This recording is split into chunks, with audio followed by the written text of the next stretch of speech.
What is up, fellas? It is your boy Turk here at SGN Hub, bringing you another ESG football video. And today I wanted to cover what I felt like were the five of my more important tips before stepping under center at quarterback in ESG football, with this being the first 7v7 and 11v11 football experience. There are going to be a lot of unique variables to consider as opposed to being a quarterback in Madden. And in this video, hopefully I can keep it short and sweet. I'm going to cover the things that I felt like stood out the most and that will set you up for success whenever picking quarterback in ESG football. So without further ado, let's hop into it. Number one, first one, no AI help. There are no artificial intelligence that are going to be on your finalized team in ESG football. Folks, game changer, number one. First and foremost, we have to consider assignments, route running, blocking, all that jazz. You have no AI on your O-line, so if a gap isn't being filled, if you don't have a tight end that is either on a choice route, whether they're going to block, whether they're going to go out for their route, if they're not running crispy routes, folks, you're going to throw interceptions. And this communication is going to be key. If you have a wide out and you don't want him to run a streak, if you don't want him to run a fade, you'd rather him run a slant, you can communicate that to him, but their route still has to be crisp and the ball timing has to be there. You're not going to randomly just be able to lob a ball up about 80% of the time and just know that they catch it. If you throw a ball into traffic in this game, you have to consider these are not AI that are not looking to hawk the ball and make that user catch. These are DBs, actual people playing DB, linebacker, lineman, whether they're dropping back into coverage for a QB spy, a zone, man, you have to keep your eyes on them. The unpredictability of the AI is going to be, the unpredictability of a player in coverage is going to be completely different than somebody who can actually pick coverage and not touch their controller and let the AI conform to it, which is something that a lot of people do in Madden that you don't really hear people talk about, but you really can do that. And in this game, that is completely out of the question. Number two, folks, and this is applying to quarterback, and it's not necessarily for quarterback, but it is route running, and it's absolutely everything. So at quarterback, you need to assess who your route runners are. Who do you know that you can depend on to run that curl, just to step right past the first down marker? Who is on your team that you know that you can perfectly time that slant as soon as they break that route? Folks, I can't emphasize enough how important user control and user error is going to be, and how much it's going to affect not only just the player making the mistakes or making the right choice, it's going to affect the QB heavily. One thing that I noticed in the beta a lot was that O-line presence and taking those drop steps back, and did I have the time to throw it or did I not? That was solely based upon whether or not those blocks were picked up. It's not, okay, I'm running I form, I'm running strong, I'm running whatever the form is and the formation is, and I know that I will at least have this time in the backfield. Folks, that user error and that user skill completely changes the amount of pressure that you have in the pocket, and it's forcing you to sometimes either get the ball out or make the decision to move with the ball in ways that Madden doesn't present it to you. And it's hard to really articulate how much that AI factor plays a role until you truly experience something that is an AI or non-AI driven football experience. And number three, something that I partially covered in number two, the last topic, is quarterback presence, footwork, and just being in the pocket, just overall pocket presence. In Madden, typically, sometimes you can roll to one side of the field and just laser a 60-yard bomb across your body, and somebody will catch it on a relatively consistent basis. Enough, as long as you know whatever that quote-unquote money play is, or that formation to draw that AI or that DB out of the coverage zone that they're supposed to be in, you can do that, throw it across your body, and then you will garner success.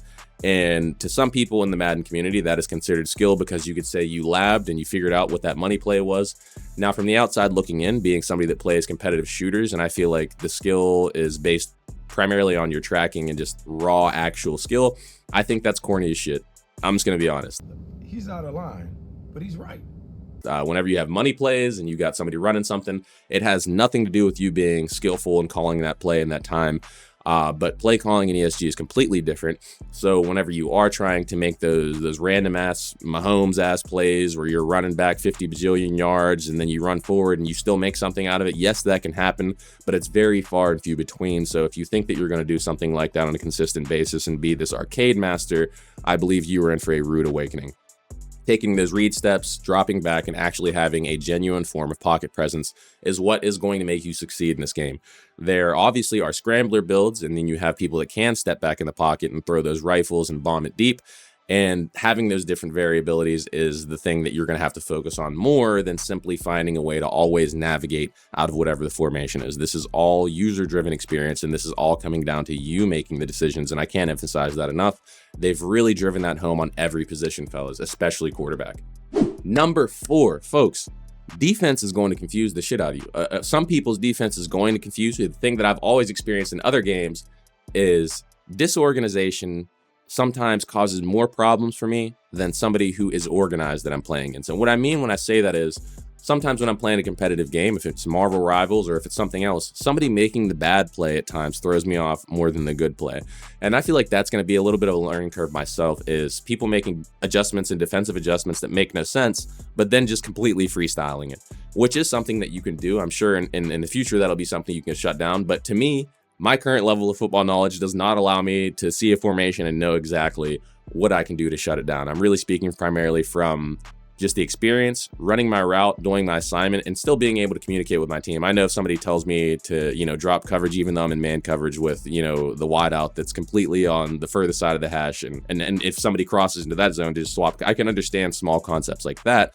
But the larger sum of it, looking at somebody that's in like a 2-3-2 or something where they have 3 down linemen and 2 linebackers, whatever they have, I'm not at that point yet. But that is going to be something that you heavily have to consider whenever you're a quarterback. If you're somebody that is able to recognize the defense and see holes in the defense and know that somebody needs to cut and break the route at a specific time, you are going to be a guru. I promise you, you're going to be a problem. And if you can communicate that, you are going to be a problem. Like, I'm actually getting geeked up talking about it because I love that level of skill and that skill ceiling that's there for people to really step into their own, their own competitive experience. And last but not least, number 5, folks, I know you probably saw this one coming, especially for a quarterback video. No more just toss up bailouts. It's just not happening, folks. Every single player on the defense is going to be a player controlled person. They're going to make the right adjustment on the ball if you just lob it up in the air, and they're going to make a play on the ball more than likely. You're not going to throw a ball up deep and only see a few people run for it and have that one guy line up like this in his arms, and then an animation just comes up. Folks, you're not going to see that in this, okay? You are not. There's going to be perpetual coverage on these balls getting lobbed up, and the higher that you get in the competitive ceiling, that's the thing that I'm curious to see what that narrows that bracket down into. The higher that you get up in ELO and what the ranking system is going to look like, because whenever you have people that know coverage, they know what routes to run, they know whenever to block in the backfield and provide you that quarterback presence. What kind of game are we going to see, folks? I think this is going to be an absolute revolutionary game, not only I think for football, but also for games that are like service games, like a free service game that it's something that everyone's going to have access to, and it's a completely brand new experience. There is no other sports driven experience where it's all user played, and I think that's going to be a game changer, folks. With that being said, those are the 5 tips that I could think of personally stepping into ESG football. If you guys are lucky, hopefully they do give a few more codes away. Be sure to follow them on Instagram and Twitter. Twitter was the last place that they did their giveaway. And I'm telling you, folks, when you get your hands on this game, you will not put it down. I promise you. I think I already have close to 60 hours on it, 60 or 70 hours played. And that's with a work schedule kind of counteracting it. I can't really express my excitement enough for this game, folks. But with that being said, it's been your boy Turk here at SGN Hub. Peace.